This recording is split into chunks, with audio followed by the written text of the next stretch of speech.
Hello everybody, this is me, Dance, versus my opponent, Fingulfin. I am spawning as the blue Protoss, and he is spawning as the red Protoss. Now, a little bio about me. I didn't actually start playing Starcraft 2. Starcraft 1 for that matter. I actually started playing Warcraft 3. And from Warcraft 3, I had about 7 years experience, and I had a fairly decent account. My account was 77% with 1,500 games. And I almost got my Archimond, but I didn't get quite to it because during the hacker wave my account got banned because I actually started hacking myself in order to make the game fair for myself, because I did not like the way that the game was turning out, and that was to be a massive hacker fest. There was a lot of people that were hacking and I didn't like it, so basically what happened was everybody started hacking. Now all I'm doing is just standard, just speeding it up. Just getting my gateway, getting my simulator, making sure that I have probes producing at all times. And he's actually going for 2 gate at the start, and I am continuing to produce probes. And so I get my Cybernetics core, and that probe that he just put inside my base stays inside there for a very long time. Now he gets his Cybernetics core very late, and presumably he wants to get a 4 gate. He's probably going for 2 gate, only 2 gate, but I'm going to be actually going for a 4 gate this build into 4 gate robo, and then later on add another robotics facility in order to increase my Colossus production. Now once my Cybernetics core finishes, I research the warp gate upgrade and I chrono boost that out. And the reason why I want to chrono boost that out is so that I get it done as fast as possible. And so my opponent actually decides not to get the warp gate upgrade, and he only produces stalkers without the upgrade. So by the time I actually start fighting at his base, he's already gonna have way more stalkers and units than I'll have, because he started producing them without the warp gate upgrade. Whereas I am actually starting to get the warp gate upgrade, and I'm gonna go wait until that's finished, and then I'm gonna finally start producing units. And so the probe that he has in my base is really annoying. I'm trying to chase it down. He had it when I showed earlier. He had it on a different amount of rally points, so he's just scouting, getting as much information as he can from my base. And now, as you see, he already has 3 stalkers, and I still have nothing. So he's obviously way more ahead in terms of units right now, and he actually forgets about the probe, so I end up killing it.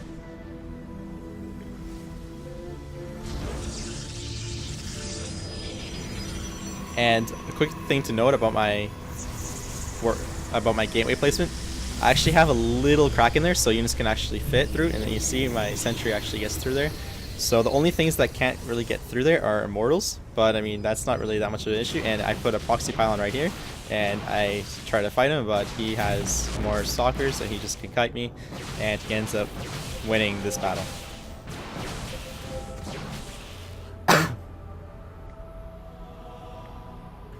And he still hasn't had the warp gate upgrade researched, but he's continuing to produce stalkers while I already have my 4 gate up. And I keep on producing probes to make sure that when I finally do get an expansion, that I'll have enough probes to fully saturate my natural, but also my natural expansion.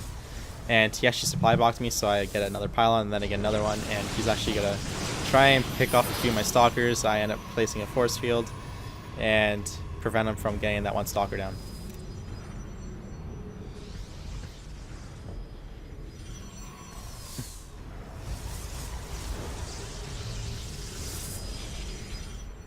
So as we see here, the units lost right now, I am way behind in terms of units lost.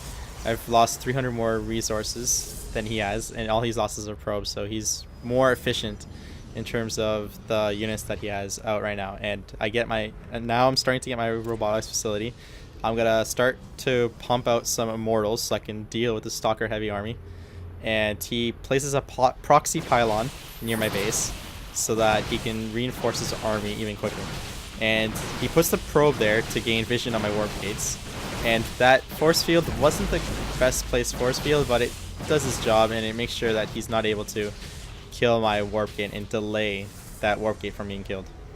And now that I have my robotics facility out, I'm gonna finally start pumping out an immortal, and he's gonna get vision with that one stalker, and I'm gonna place a force field right there so that his stalkers can't form a nice concave to destroy my warp gate, because there's a big issue with getting all those buildings at the choke, and that is I can't really form a nice concave when I want to defend.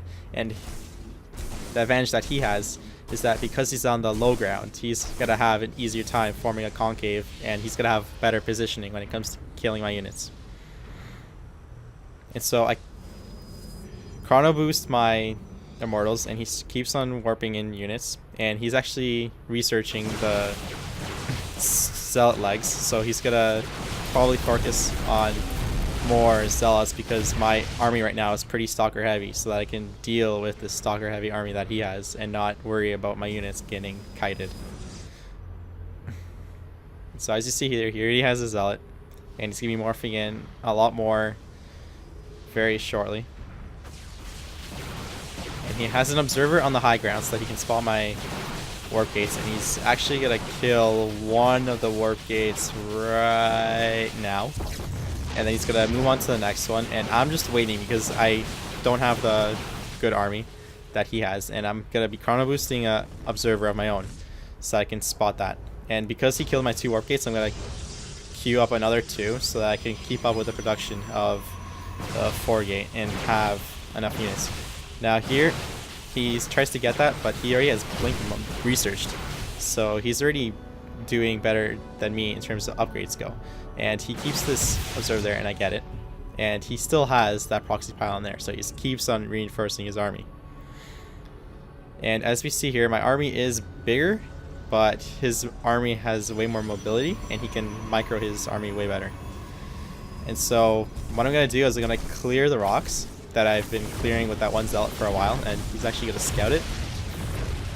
So he's going to blink that one stalker, try to disrupt a little bit. He's going to try and distract me from getting that expansion. While over here he's going to be morphing in those units, and then he's going to move out all with his army while I've already cleared the rocks. And I'm going to be in a pretty bad positioning, but it's not going to be that bad.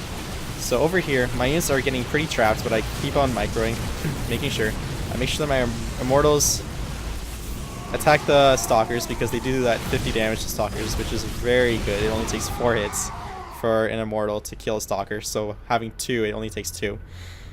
And so he's gonna have zealots, so I'm gonna be going over there, and I'm gonna be morphing in zealots of my own so that I can have a tank.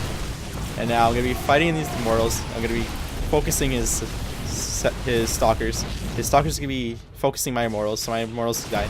And now I'm gonna be taking down his proxy pylon, and now I'm gonna be blinking a push. He's gonna be focusing down, he's gonna be blinking, he's gonna make sure that he picks off some of my units. And right now he's getting expansion at his natural, so he's gonna be ahead in economy in the early stages of the game, while since I was in my base for such a long time, he's gonna now have that freedom to expand while I'm only expanding right now.